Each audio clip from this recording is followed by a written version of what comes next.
Hello everyone, welcome back to our channel. Sankranti special అరిసెలే కదండి. ప్రతి ఒక్క ఇంట్లో మనం ఎక్కడికి వెళ్ళినా సరే అరిసెలే చూస్తూ ఉంటాము. ఈ అరిసెలని ఎలా ప్రిపేర్ చేసామనేది ఈ వీడియోలో షేర్ చేస్తున్నామండి. పిండి మరతో పైన క్రిస్పీగా లోపల మెత్తగా మనకి ఎంతో టేస్టీగా ఉండే నేతి అరిసెలని ఎలా ప్రిపేర్ చేసుకోవాలనేది ఈ వీడియోలో షేర్ చేస్తాను. మిస్ కాకుండా చివరి వరకు చూడండి. మొదటిసారి చేసేవాళ్ళు కూడా ఈజీగా చేసేస్తారండి. అరిసెలు అంటే చాలా కష్టం అనుకుంటాము ఈ అరిసెలు చేయడం, కానీ చిన్న టిప్ అనేది తెలిసిందంటే మనం ఎంతో ఈజీగా చేసేయచ్చండి. నేను ఈ అరిసెలు ఎలా ప్రిపేర్ చేశాను అనేది మీతో షేర్ చేసుకుంటున్నాను. ఈ వీడియో నచ్చితే తప్పకుండా లైక్ చేయండి, మీ ఫ్రెండ్స్కి రిలేటివ్స్ అందరికీ షేర్ చేయండి. నా ఛానల్ ఎవరైనా ఫస్ట్ టైం చూస్తుంటే సబ్స్క్రైబ్ చేసుకోండి ఫ్రెండ్స్. అరిసెలు చేయడానికి ముందుగా మనం బియ్యం నానబెట్టుకోవాలి. బియ్యం వచ్చేసి నేను ఇక్కడ 4 కేజీల అరిసెలు చేయాలనుకుంటున్నానండి. 4 కేజీలకి ఒక అర కేజీ బియ్యం ఎక్కువ నానబెట్టుకోవాలి. మనకి తడిపిండి అనేది ఎక్స్ట్రా ఉంటే మనకి యూజ్ అవుతుంది. ఎప్పుడైనా సరే అరిసెలకి కరెక్ట్గా పోయకూడదండి, కొంచెం ఎక్కువ పిండి ఉండే విధంగా చూసుకోవాలి. నేను ఇక్కడ రేషన్ బియ్యమే యూజ్ చేస్తున్నానండి. పిండి మరతో మనం అరిసెలు బాగా రావాలంటే రేషన్ బియ్యం చాలా బాగా యూజ్ అవుతుంది. ఈ బియ్యాన్ని 2 రోజుల వరకు నానబెట్టుకోవాలి. 2 పగళ్ళు 2 రాత్రులు నానబెట్టుకోవాలి. ప్రతిరోజు ఉదయం సాయంత్రం వాష్ చేసుకొని పెట్టుకోవాలి. తర్వాత రోజు వీటిని నీట్గా క్లీన్ చేసుకొని వడకట్టుకోవాలి. చూడండి, ఈ విధంగా తడి అనేది పూర్తిగా లేకుండా ఉండకూడదు. మనకి చేతికి తడి అనేది ఉండాలి, అప్పుడే మనకి పిండి అనేది తడిగా ఉంటుంది. ఎక్కువ వాటర్ ఉన్నా కూడా మనకి పిండి అనేది బరకగా వస్తుందండి. కరెక్ట్గా మాయిశ్చర్ అనేది ఈ విధంగా ఉండాలి, నేను చూపించిన విధంగా. ఇప్పుడు వీటిని పిండి మరకాడికి తీసుకెళ్ళి పిండి పట్టించుకొని వచ్చాము. పిండి మర పట్టించాక చూడండి, పిండి అనేది ఇలా ఉంటుంది. మనకి ముద్దగా పిండి కనుక ప్రెస్ చేసామంటే ముద్దగా ఉంటుంది. ఆ మాత్రం తడి అనేది ఉండాలి. పిండి మర నుంచి తీసుకురాగానే వెంటనే జల్లెడ పట్టుకోవాలండి. మనం ఒక తడి పొడిగా ఉన్న క్లాత్ వేసుకోవాలి. మరీ పొడి క్లాత్ లేకుండా కొంచెం తడిపి వేసుకుంటే కింద క్లాత్ అనేది పిండి అనేది తొందరగా ఆరిపోకుండా ఉంటుంది. పిండిలో ఉన్న తడి క్లాత్ పీల్చేసుకుంటుంది. చూడండి, ఇలా జల్లెడ పట్టేటప్పుడు మనకి ఇలా ఎక్స్ట్రా పిండి అనేది వస్తుంది, కిందకి దిగకుండా. ఆ పిండిని ఒక ప్లేట్లోకి తీసుకోండి. ఖచ్చితంగా జల్లెడ పట్టాలండి. మనం పట్టే జల్లెడని బట్టి అరిసెలు అనేవి ఉంటాయి. మనం ఇప్పుడు పిండి మరే కాబట్టి నేను తీసుకున్న జల్లెడకైతే ఒక్కసారి జల్లెడ పడితే సరిపోతుందండి. ఇలా జల్లెడ పట్టిన పిండిని ఫ్రిడ్జ్లో పెట్టుకోవాలి. వెంటనే ఒక 15 to 20 మినిట్స్ వరకు ఫ్రిడ్జ్లో పెట్టుకుంటే సరిపోతుంది. పిండి జల్లెడ పట్టడం అయిపోయాక బెల్లం నల్లగా కొట్టుకొని పెట్టుకోవాలండి. నేను ఇక్కడ కేజీ రేషియోలో చెప్తున్నాను. కేజీ బియ్యానికి 3/4 కేజీ బెల్లం అనేది పడుతుంది. నేను ఇక్కడ 4 కేజీల చేస్తున్నాను కాబట్టి 3 కేజీల బెల్లం అనేది వేస్తున్నాను. 4 కేజీల బియ్యానికి 3 కేజీల బెల్లం అనేది కరెక్ట్గా సరిపోతుంది. ఇది వచ్చేసి తెడ్డు అంటారండి. మనం అరిసెలో పిండి కలపడానికి బాగా యూజ్ అవుతుంది. ఉంటే ఇదైతే చాలా హెల్ప్ అవుతుంది. ముందుగా బెల్లాన్ని అయితే కరగపెట్టుకోవాలి. బెల్లంలో మనకి కొంచెం డస్ట్ అనేది ఖచ్చితంగా ఉంటుంది. బెల్లం కరిగించేటప్పుడు 2 గిద్దల వరకు నీళ్ళు అనేవి యాడ్ చేశానండి బెల్లం కరగడానికి.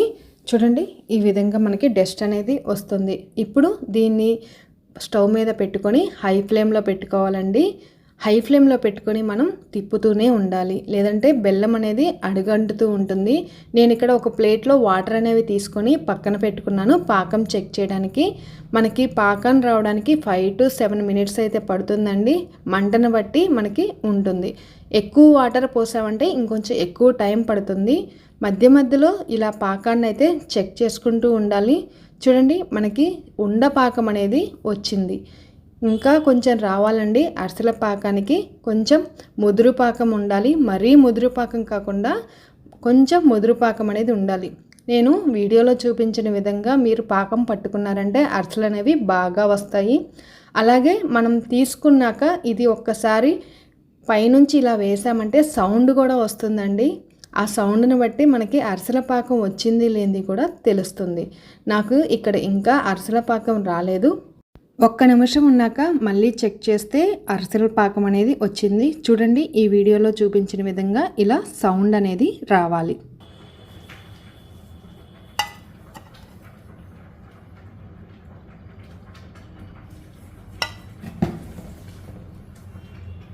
అరిసెల పాకం అయితే వచ్చేసిందండి.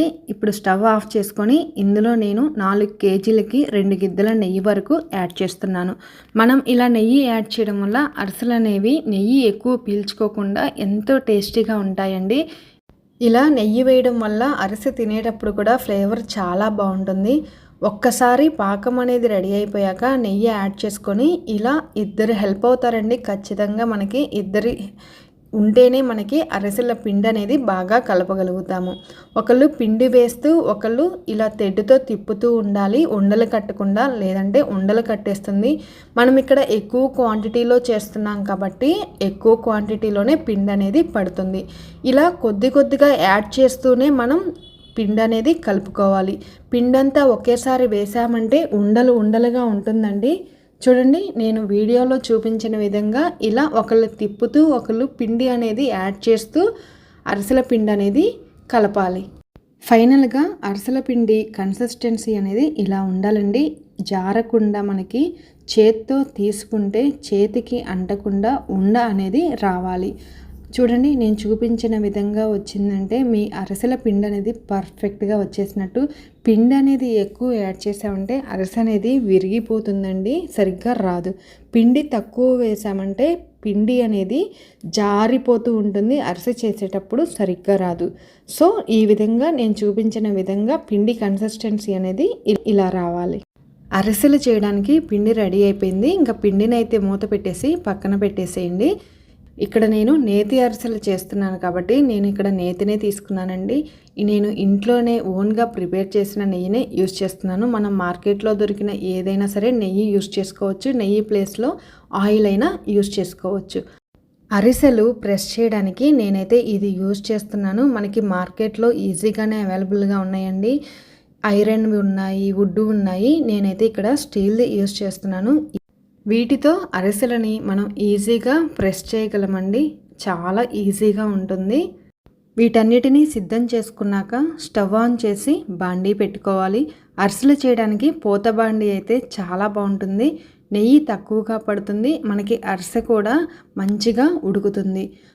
బాండీలో నెయ్యిని పూర్తిగా వేసేయకుండా కొద్ది కొద్దిగా యాడ్ చేసుకుంటూ వేసుకోవాలి. అరిసెల పిండిని ఇదిగోండి ఇలా ఉండలు చేసుకొని పెట్టుకోవాలి. మనం ఇలా 4-5 ఉండలు చేసి పెట్టుకున్నామంటే ఈజీగా ఉంటుంది. అరిసెలు అనేవి వెంటనే వేస్తూ ఉండాలండి. చూడండి, పిండి అనేది ఒత్తుతుంటే ఎంత పర్ఫెక్ట్గా ఉందనేది తెలుస్తుంది. ఒకవేళ మనకి పిండి అనేది కొద్దిగా జావా అయిందంటే ఒక 1 or 2 hours పక్కన పెట్టేసేయండి, పిండి అనేది గట్టిపడుతుంది. మ్యాక్సిమం అలా అవ్వకుండా చూసుకోండి. మంటను మీడియం ఫ్లేమ్లో పెట్టుకొని బాయిల్ చేసుకోండి. నెయ్యి అనేది హీట్ అవ్వగానే అరిసె అనేది వేసుకోండి. నెయ్యి హీట్ కాకుండా వేశారంటే అరిసె అనేది సరిగ్గా రాదు. చూడండి, అరిసె అనేది ఎంత బాగా పొంగుతుందో. ఒక్కసారి ఇలా వేశాక ఒకవైపు పూర్తిగా ఉడికింది అనేది తెలుస్తుందండి. బబుల్స్ అనేవి ఆగిపోతాయి. అప్పుడు మాత్రమే రెండో వైపు టర్న్ చేయాలి. చూడండి, అరిసె అనేది పొంగుతూ మంచి గోల్డెన్ కలర్లోకి అయితే వచ్చేసింది. ఇప్పుడు ఇదైతే ఉడికిపోయిందండి. ఇలా తీసుకున్న అరిసెని వేరొక ప్లేట్లోకి తీసుకొని ప్రెస్ చేసుకోవాలి. నేను ఇందాక చూపించాను కదా అరిసెలు ప్రెస్ చేసేది, అలా తీసుకొని ప్రెస్ చేసుకుంటే ఎక్స్ట్రా నెయ్యి అంతా ప్లేట్లోకి వచ్చేస్తుందండి. ఇప్పుడు దీన్ని వెడల్పాటి ప్లేట్లో తీసుకొని ఆరబెట్టుకోవాలి. ఇలానే అన్ని అరిసెలను చేసుకోవాలండి. ఎప్పుడైనా సరే అరిసెని తీసిన వెంటనే ఇలా ప్రెస్ చేసుకోవాలి. ఈ ప్రెస్ చేయడం అనేది మన ఇష్టం అండి. లైట్గా ప్రెస్ చేయొచ్చు, గట్టిగా ప్రెస్ చేయొచ్చు. మనం గట్టిగా ప్రెస్ చేసామంటే అరిసె తినడానికి గట్టిగా ఉంటుంది. నేనైతే ఇక్కడ లైట్గానే ప్రెస్ చేస్తున్నాను, నేతి ఫ్లేవర్ అనేది తెలియడం కోసం. ఇలా ప్రెస్ చేయడం వల్ల అరిసె అనేది పైన క్రిస్పీగా లోపల మెత్తగా కూడా ఉంటుంది, ఎప్పటికీ గట్టి పడదు. నేతి అరిసెలు చలికాలంలో కాబట్టి కొంచెం గట్టిగా అవుతాయి అంటారు. ఇలా కనుక ప్రెస్ చేసామంటే అరిసె ఎప్పుడు తిన్నా కూడా మెత్తగా ఉంటుంది. మనం అరిసె పిండి అనేది చూడండి, నేను చూపించిన విధంగా ఈ మందం ఉంటే సరిపోతుంది. మరీ పల్చగా ఉన్నాయంటే చెక్కల్లాగా ఉంటుందండి. అలాగే మందం ఎక్కువైనా కూడా మనకి లోపల అనేది ఉడకదు. ఇలా ప్రతి ఒక్క అరిసెని ఒక అరిసె తీసిన తర్వాతే మరొక అరిసె అనేది వేసుకోవాలి. వెంటనే వేసుకోవాలండి, ఎక్కువ టైం అనేది ఉండకూడదు. నెయ్యి అనేది ఎక్కువ కాగిపోయిందంటే ఫ్లేవర్ అనేది మారిపోతుంది. ప్రతి ఒక్క అరిసె పొంగుతూ రావాలి అంటే ఖచ్చితంగా ఈ టిప్ అయితే ఫాలో అవ్వండి. ఒక అరిసె తీసిన తర్వాత వెంటనే ఇంకొక అరిసె వేయండి. 2-3 అరిసెలు ఒకేసారి వేసామంటే సరిగ్గా ఉడకవండి అరిసెలు. నెయ్యి అనేది చూసారు కదా, ఇలా తగ్గిపోతూ ఉంటుంది. ఈ టైంలో మనం నెయ్యి అనేది కొద్ది కొద్దిగా యాడ్ చేసుకుంటూ ఉండాలి. అరిసెలు చేయడానికి ఇద్దరైతే ఖచ్చితంగా అవసరం అవుతారండి. ఒకళ్ళు చెయ్యడానికి, ఒకళ్ళు చేసిన అరిసెలని తీసి ఒత్తడానికండి. ఇద్దరు ఉంటే మనకి ఈ అరిసెలు చేయడం అనేది ఈజీగా ఉంటుంది. నేను ఇక్కడ మా వదిన నేను ఇద్దరం కలిసి అరిసెలు చేస్తున్నాము. నేను ఇక్కడ నెయ్యి ఎంత పడుతుంది అనేది చెప్పలేదు కదండి. 2 కేజీలకి 1 కేజీ నెయ్యి పడుతుంది. అప్పుడే అరిసెలు అనేవి బాగా వస్తాయి. మనం అంతకంటే తక్కువ నెయ్యి యూజ్ చేసినా కూడా అరిసె అనేది గట్టిగా అయిపోతుందండి. మనం ఎప్పుడో సంవత్సరానికి ఒక్కసారే కాబట్టి తినేది. నేతి అరిసెని తింటే ఎంతో టేస్టీగా ఉంటుంది. ఒక్కసారి అయితే ఇలా ట్రై చేసి చూడండి. నేతి అరిసెలు అంటే నాకు చాలా ఇష్టమండి. నాకే కదండి, మా ఇంట్లో ప్రతి ఒక్కరికి ఫేవరెట్ ఐటమ్ అనమాట. సంక్రాంతి వచ్చిందంటే ఖచ్చితంగా మా ఇంట్లో నేతి అరిసెలు అనేవి చేస్తూ ఉంటాము. ఇలా చేసుకున్న అరిసెలని ఆరబెట్టుకోవాలి. ఇంతకు ముందైతే వరి చెత్త వేసుకొని ఆరబెట్టుకునే వాళ్ళండి. పల్లెటూళ్ళల్లో అయితే మనకి ఆ ఫెసిలిటీ ఉంటుంది. టౌన్లో ఉండే వాళ్ళకి వరి చెత్త అనేది దొరకదు కాబట్టి నేనైతే ఇక్కడ రైస్ బ్యాగ్ యూజ్ చేస్తున్నాను. మీరు షీట్ అయినా వేసుకొని ఆరబెట్టుకోవచ్చు. అరిసెలు అనేవి ఖచ్చితంగా ఇలా ఆరబెడితే వేడి అనేది తగ్గి అరిసె అనేది బాగుంటుంది. టేస్టీగా మనకి నిల్వ కూడా ఉంటాయి. ఇలా కొంచెం కొంచెం ఆరబెట్టుకుంటూ మనం అరిసెలు అనేవి చేసుకుంటూ ఉండాలి. ఒకేసారి వేసుకోకుండా ఇలా కొంచెం అయ్యాక వాటిని ఆరబెట్టుకొని మరలా కొంచెం చేసుకున్నాక వాటిని కూడా ఆరబెట్టుకోవాలి. చూడండి, ఇలా నేను చూపించిన విధంగా ఆరబెట్టుకోవాలి. అరిసెలు ఆరబెట్టుకోవడానికి క్లాత్ అనేది యూజ్ చేయొద్దు. క్లాత్ మీద కనుక ఆరబెట్టుకున్నామంటే ఇందులో ఉన్న నెయ్యి అంతా క్లాత్ పీల్చేసుకుంటుంది, నెయ్యి అంతా వేస్ట్ అయిపోతుంది. ఇలా అరిసెలన్నీ ఆరబెట్టుకున్నాక 2 గంటలు వదిలేయండి. అప్పుడే అరిసెలు అనేవి పూర్తిగా ఆరిపోతాయి. మనం కనుక ఆరకుండా అరిసెలు అనేవి తీసామంటే బూజు వచ్చేస్తాయి, అలాగే పాడైపోతాయండి. మనకి అరిసెలు అనేవి తినడానికి అంత టేస్టీగా ఉండవు. కంపల్సరీగా ఇదైతే ఫాలో అవ్వండి. అరిసెలు చేశాక ఒక 2 గంటలు అయితే ఖచ్చితంగా ఇలా ఆరబెట్టండి. ఇదిగోండి, మేమైతే అరిసెలన్నీ ప్రిపేర్ చేసాము. ఆల్మోస్ట్ మాకైతే 3 అవర్స్ టైం పట్టిందండి. 200 అరిసెలని ఇంట్లోనే ఈజీగా ప్రిపేర్ చేసేయచ్చు. ఎంత క్వాంటిటీ అయినా సరే మనకి ఒక్కసారి అరిసెలు చేయడం వచ్చిందంటే ఇంట్లోనే ఈజీగా చేసుకోవచ్చు. బయట షాపుల్లో కన్నా కూడా ఎంతో టేస్ట్ అయితే ఉంటుందండి. చూడండి, అరిసెని ఇలా తుంచుతుంటేనే ఎంత స్మూత్గా ఉందో. లోపల పిండి కూడా మనకి కరెక్ట్గా ఉడికింది. ఎక్కువ మందం లేకుండా పర్ఫెక్ట్గా అరిసె అనేది ప్రిపేర్ చేసేసాము. ఇలా ప్రిపేర్ చేసుకున్న అరిసెల్ని పూర్తిగా చల్లారాక ఎయిర్ టైట్ కంటైనర్లో పెట్టుకున్నామంటే మనకి 20 to 30 డేస్ అయితే ఈజీగా ఉంటాయండి. అస్సలు గట్టి పడకుండా ఎప్పుడు తిన్నా కూడా మెత్తగా ఉంటుంది. నేతి ఫ్లేవర్ అనేది తెలుస్తూ ఉంటుంది. ఈ వీడియో మీ అందరికీ నచ్చిందని అనుకుంటున్నాను. నచ్చితే తప్పకుండా లైక్ చేయండి. మీ ఫ్రెండ్స్కి, రిలేటివ్స్ అందరికీ షేర్ చేయండి. థ్యాంక్ యూ అండి. Thank you for watching.